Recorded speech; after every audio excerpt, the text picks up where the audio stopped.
Dear Mr. President, this is your old friend David from down here in La Gruya, Texas.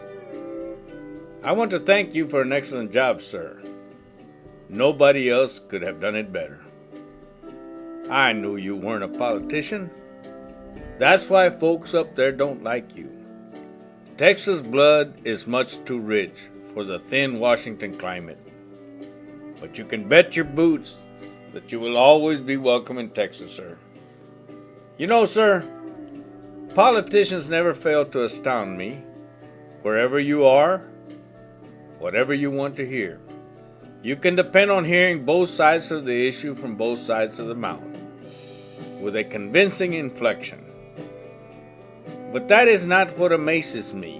What amazes me is how the general voting public refuses to call them on the carpet when their stand is completely against the grain of common sense. My grandfather Eulalio and his brother Refugio were mortal enemies. Eulalio was a kind, God-fearing gentleman, while Refugio was an evil old sort, both of them tough old border Mexicans.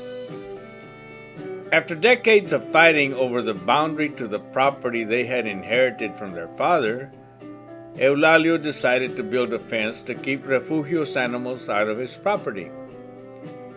That seemed to be the solution. For 5 years, the squabbling ceased and peace reigned until Refugio died alone and forgotten in his bedroom.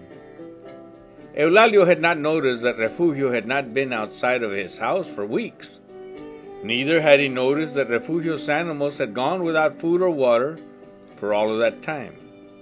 It was not until Refugio's animals had eaten through Eulalio's fence that he noticed that he now had a very serious problem on his hands. I went to Refugio's house with my grandfather, only to find Refugio surrounded by millions of flies and rotting away. It was only then that I noticed that my God-fearing grandfather really did love his brother. I had never seen him cry before.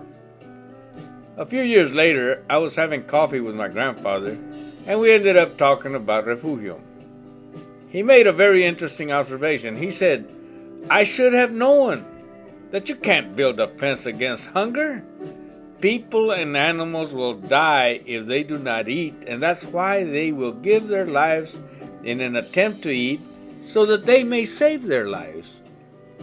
Today, I hear politicians echoing each other saying that a fence must be raised between us and the hungry, and I see people challenging the Pacific and the Atlantic to get here, not to mention the keys between Florida and Cuba, and I know for a fact that the Rio Grande was never a secure border.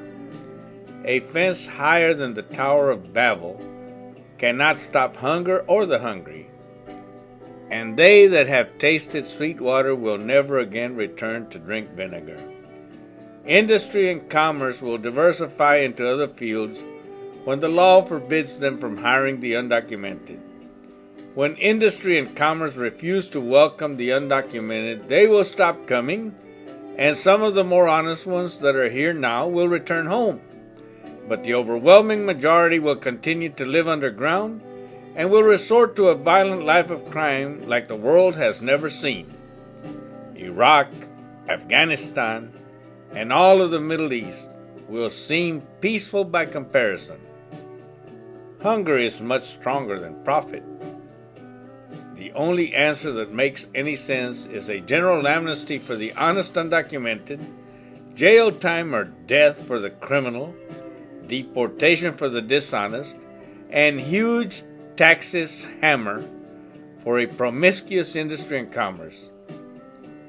Don't break your Texas stride, sir. You're our Texas pride. Do what you have to do. Bushes in Texas are better known as chaparral or chaparros. This is Chaparral country. Vaya con Dios, mi amigo. Thank you for being a man.